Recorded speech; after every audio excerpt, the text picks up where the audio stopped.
ओम शांति। 14 नवंबर 2023 बाबा के महावाक्य। मीठे बच्चे, मनुष्य को देवता बनाने की सर्विस में विघ्न जरूर पड़ेंगे। तुम्हें तकलीफ सहन करके भी इस सर्विस पर तत्पर रहना है, रहमदिल बनना है। प्रश्न, जिसे अंतिम जन्म की स्मृति रहती है, उनकी निशानी क्या होगी? उत्तर, उनकी बुद्धि में रहेगा कि अब इस दुनिया में दूसरा जन्म हमें नहीं लेना है और न तो दूसरों को जन्म देना है। यह पाप आत्माओं की दुनिया है, इसकी वृद्धि अब नहीं चाहिए, इसे विनाश होना है। हम इन पुराने वस्त्रों को उतार अपने घर जाएंगे। अब नाटक पूरा हुआ। गीत, नई उम्र की कलियां। ओम शांति। बाप बैठ बच्चों को समझाते हैं कि तुम बच्चों को हर एक की ज्योति जगानी है, यह तुम्हारी बुद्धि में है। बाप को भी बेहद का ख्याल रहता है कि जो भी मनुष्य मात्र हैं उनको मुक्ति का रास्ता बताए। बाप आते ही हैं बच्चों की सर्विस करने, दुख से लिबरेट करने। मनुष्य समझते नहीं है कि यह दुख है तो सुख का भी कोई स्थान है, यह जानते नहीं। शास्त्रों में सुख के स्थान को भी दुख का स्थान बना दिया है। अब बाप है रहमदिल। मनुष्य तो यह भी नहीं जानते कि हम दुखी हैं, क्योंकि सुख का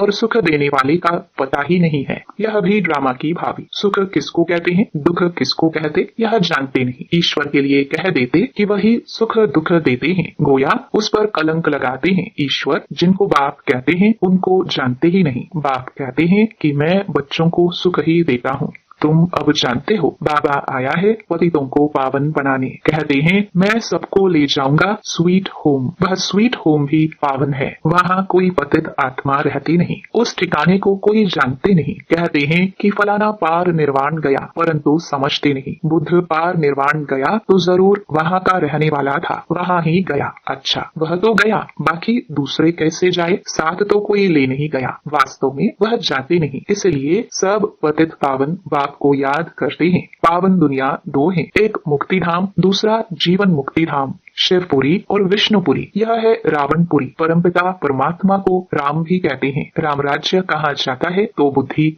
परमात्मा की तरफ चली जाती है। मनुष्य को तो सब परमात्मा मानेंगे नहीं, तो तुमको तरस पड़ता है, तकलीफ तो सहन करनी पड़े। बाबा कहते, मीठे बच्चे, मनुष्य को देवता बनाने में, इस ज्ञान यज्ञ में विघ्न बहुत ही पड़ेंगे। गीता के भगवान ने गाली खाई थी ना, गालियां उनको भी और तुमको भी मिलती हैं। कहते हैं ना कि इसने शायद चौथ का चंद्रमा देखा होगा। यह सब है दंत कथाएं। दुनिया में तो कितना गंद है। मनुष्य क्या क्या खाते हैं, जानवरों को मारते हैं, क्या क्या करते हैं। बाप आकर इन सब बातों से छुड़ा देते हैं। दुनिया में मारा मारी कितनी है, तुम्हारे लिए बाप कितना सहज कर देते हैं। बाप कहते हैं कि तुम सिर्फ मुझे याद करो तो विकर्म विनाश हो जाएंगे। सबको एक ही बात समझाओ। बाप कहते हैं अपनी शांति धाम और सुख धाम को याद करो। तुम असुल वहाँ के रहवासी हो। सन्यासी लोग भी वहाँ के लिए ही रास्ता बताते हैं। अगर एक निर्वाण धाम चला गया तो फिर दूसरे को कैसे ले जाएंगे? उनको कौन ले जाएगा? समझो, बुद्ध निर्वाण धाम में गया, उनके बौद्धि तो यहाँ बैठे हैं, उनको वापस ले जाए ना। गाते भी हैं, जो पैगंबर हैं सबकी रूह यहाँ है, यानी किस न किस शरीर में है, फिर भी महिमा गाते रहते। अच्छा, धर्म स्थापन करके गए, फिर क्या हुआ? मुक्ति में जाने लिए मनुष्य कितना माथा मारते हैं। उसने तो यह जप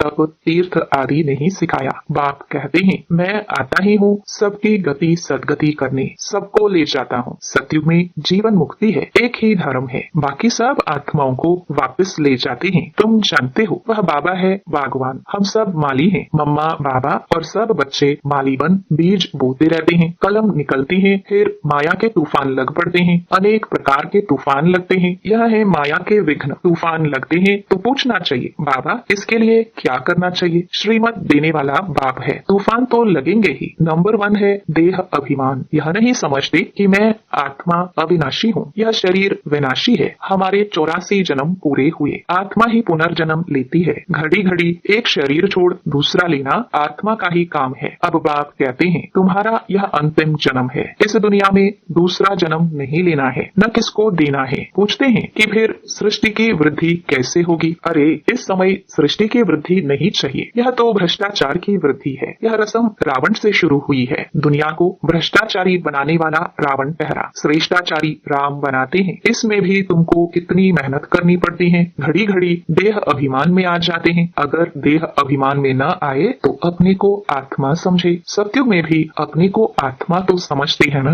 जानते हैं अभी यह हमारा शरीर वृद्ध हुआ है, उनको छोड़कर नया लेंगे। यहाँ तो आत्मा का भी ज्ञान नहीं है, अपने को देह समझ बैठे हैं। इस दुनिया से जाने की दिल उनकी होती है जो दुखी होते हैं। वहाँ तो है ही सुख, बाकी आत्मा का ज्ञान वहाँ रहता है। एक शरीर छोड़ दूसरा लेते हैं, इसलिए दुख नहीं होता, वह सुख के प्रारब्ध है। यहाँ भी आत्मा तो कहती है, फिर भल कोई आत्मा सो परमात्मा कह देते हैं। आत्मा है यह तो ज्ञान है ना, परंतु यह नहीं जानते कि हम इस पाठ से वापस जा नहीं सकते। एक शरीर छोड़ फिर दूसरा लेना जरूर है। पुनर्जन्म तो सब मानेंगे, कर्म तो सब कूटते हैं ना। माया के राज्य में कर्म विकर्म ही बनते हैं, तो कर्म कूटते रहते हैं। वहाँ ऐसे कर्म नहीं जो कूटने पड़े। अब तुम समझते हो कि वापस जाना है, विनाश होना ही है। बॉम्ब्स की ट्रायल भी ले रहे हैं, गुस्से में आकर फिर फूक देंगे। यह पावरफुल बॉम्ब्स हैं। गायन भी है यूरोप वासी यादव, भल हम सब धर्म वालों को यूरोप वासी ही कहेंगे। भारत है एक तरफ, बाकी उन सबको मिला दिया है। अपने खंड लिए उन्हों को प्यार तो बहुत है, परंतु भावी ऐसी है तो क्या करेंगे। ताकत सारी तुमको बाबा दे रहे हैं, योग बल से तुम राज्य ले लेते हो। तुमको कोई भी तकलीफ नहीं देते हैं। सिर्फ बाप कहते हैं मुझे याद करो, देह अभिमान छोड़ो। कहते हैं कि मैं राम को याद करता हूँ, श्री कृष्ण को याद करता हूँ, तो वे अपने को आत्मा थोड़ी समझते हैं। आत्मा समझते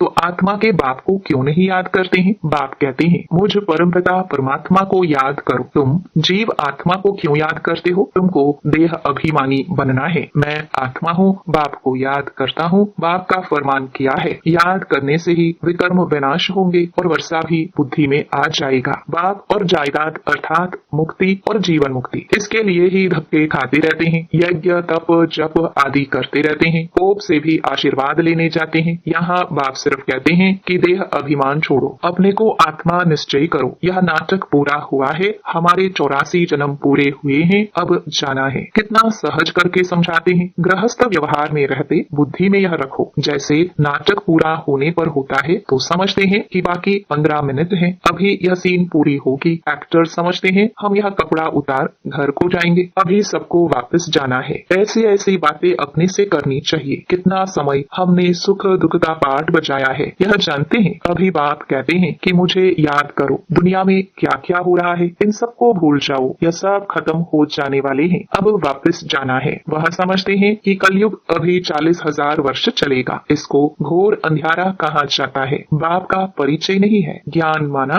बाप का परिचय, अज्ञान माना नो परिचय, तो गोया घोर अंधियारे में है। अभी तुम घोर सोचरे में हो, नंबरवार पुरुषार्थ अनुसार। अब रात पूरी होने वाली है, हम वापस जाते हैं। आज ब्रह्मा की रात, कल ब्रह्मा का दिन होगा। बदलने में टाइम तो लगेगा ना, तुम जानते हो। अब हम मृत्यु लोक में हैं, कल अमर लोक में होंगे, पहले तो वापस जाना होगा। ऐसे यह 84 जन्मों का चक्र फिरता है, यह फिरना बंद नहीं होता है। बाप कहते हैं तुम कितनी बार मेरे से मिले होंगे। बच्चे कहते हैं अनेक बार मिले हैं। तुम्हारे 84 जन्मों का चक्र पूरा होता है तो सबका हो जाएगा। इसको कहा जाता है ज्ञान। ज्ञान देने वाला है ही ज्ञान सागर, परमपिता परमात्मा पतित पावन। तुम पूछ सकते हो पतित पावन किसको कहा जाता है। भगवान तो निराकार को कहा जाता है, फिर तुम रघुपति राघव राजा राम क्यों कहते हो। आत्माओं का बाप तो वह निराकार ही है। समझाने की बड़ी ही युक्ति चाहिए। दिन प्रतिदिन तुम्हारी उन्नति होती रहेगी, क्योंकि गुह्य ज्ञान मिलता रहता है। समझाने के लिए है सिर्फ अलफ की बात। अलफ को भूले तो ऑर्फन हो गए, दुखी होते रहते हैं। एक द्वारा एक को जानने से तुम 21 जन्म सुखी हो जाते हो। यह है ज्ञान, वह है अज्ञान। जो कह देते परमात्मा सर्वव्यापी है, अरे वह तो बाप है। बाप कहते हैं तुम्हारे अंदर भूत सर्वव्यापी है, 5 विकार रूपी रावण सर्वव्यापी है। यह बातें समझानी पड़ती हैं। हम ईश्वर की गोद में हैं, यह बड़ा भारी नशा होना चाहिए। फिर भविष्य में देवताई गोद में जाएंगे, वहाँ तो सदैव सुख है। शिव बाबा ने हमको एडॉप्ट किया है, उनको याद करना है। अपना भी और दूसरों का भी कल्याण करना है तो राजाई मिलेगी। यह समझने की बड़ी अच्छी बात है। शिव बाबा है निराकार, हम आत्मा भी निराकार हैं। वहाँ हम अशरीरी नंगे रहते थे, बाबा तो सदैव अशरीरी ही है। बाबा कभी शरीर रूपी कपड़ा पहन पुनर्जन्म नहीं लेते हैं। बाबा एक बार रीइंकार्नेट करते हैं। पहले पहले ब्राह्मण रचते हैं तो उनको अपना बनाकर और नाम रखने पड़े ना। ब्रह्मा नहीं तो ब्राह्मण कहाँ से आए? तो यह वही है जिसने पूरे 84 जन्म लिए हैं। गोरा जो फिर सांवरा बना है, सुंदर से श्याम, श्याम से सुंदर बनता है। भारत का भी हम श्याम सुंदर नाम रख सकते हैं। भारत को ही श्याम, भारत को ही गोल्डन एज सुंदर कहते हैं। भारत ही काम चिता पर बैठ काला बनता है, भारत ही ज्ञान चिता पर बैठ गोरा बनता है। भारत से ही माथा मारना पड़ता है। भारतवासी फिर और धर्मों में कन्वर्ट हो गए हैं। यूरोपियन और इंडियन में फर्क नहीं दिखाई पड़ता है। वहाँ जाकर शादी करते हैं तो फिर क्रिश्चियन कहलाने लग पड़ते हैं। उनके बच्चे आदि भी उसी फीचर्स के होते हैं। अफ्रीका में भी शादी कर लेते हैं। अब बाबा विशाल बुद्धि देते हैं चक्कर को समझने की। यह भी लिखा हुआ है, विनाश काले विपरीत बुद्धि। यादवों और कौरवों ने प्रीत नहीं रखी, जिन्होंने प्रीत रखी उनकी विजय हुई। विपरीत बुद्धि कहा जाता है दुश्मन को। बाप कहते हैं इस समय सब एक दो के दुश्मन हैं। बाप को ही सर्वव्यापी कह गाली देते हैं, या तो फिर कह देते जन्म मरण रहित है, उनको कोई भी नाम रूप नहीं है। वो गॉड फादर भी कहते हैं। साक्षात्कार भी होता है आत्मा और परमात्मा का, उसमें और परमात्मा में फर्क नहीं रहता। बाकी नंबरवार कम जास्ती ताकत तो होती ही है। मनुष्य भल मनुष्य है, उनमें भी तो मर्तबे होते हैं। बुद्धि का फर्क है। ज्ञान सागर ने तुमको ज्ञान दिया है तो उनको याद करते हो, वह अवस्था तुम्हारी अंत में बनेगी। अमृत वेले सिमर सिमर सुख पाओ, भल लेते रहो परंतु नींद नहीं आनी चाहिए। अपना हटकर बैठना चाहिए। मेहनत है। वैद्य लोग भी दवाई देते हैं अमृत वेले के लिए, यह भी दवाई है। रचना बाप ब्रह्मा द्वारा ब्राह्मण रचकर पढ़ाते हैं। यह बात सबको समझानी है। अच्छा, मीठे मीठे सिखिलदे बच्चों प्रति माता पिता बाप दादा का याद प्यार और गुड मॉर्निंग। रूहानी बाप की रूहानी बच्चों को नमस्ते। धारणा के लिए मुख्य सार। पहला, हमने ईश्वर की गोद ली है, फिर दवाई गोद में जाएंगे। इसी रूहानी नशे में रहना है, अपना और दूसरों का कल्याण करना है। दूसरा, अमृत वेले उठ ज्ञान सागर के ज्ञान का मनन करना है। एक भी अव्यभिचारी याद ना हो। देह अभिमान छोड़ स्वयं को आत्मा निश्चय करना है। वरदान, अमृत वेले से रात तक याद के विधि पूर्वक हर कर्म करने वाले सिद्धि स्वरूप भव। अमृत वेले से लेकर रात तक जो भी कर्म करो, याद के विधि पूर्वक करो तो हर कर्म की सिद्धि मिलेगी। सबसे बड़े से बड़ी सिद्धि है प्रत्यक्ष फल के रूप में अतीन्द्रिय सुख की अनुभूति होना। सदा सुख की लहरों में, खुशी की लहरों में लहराते रहेंगे तो यह प्रत्यक्ष फल भी मिलता है और फिर भविष्य फल भी मिलता है। इस समय का प्रत्यक्ष फल अनेक भविष्य जन्मों के फल से श्रेष्ठ है। अभी अभी किया, अभी अभी मिला, इसको कहते हैं प्रत्यक्ष फल। स्लोगन, स्वयं को निमित्त समझ हर कर्म करो तो न्यारे और प्यारे रहेंगे। मैंपन आ नहीं सकता। ओम शांति।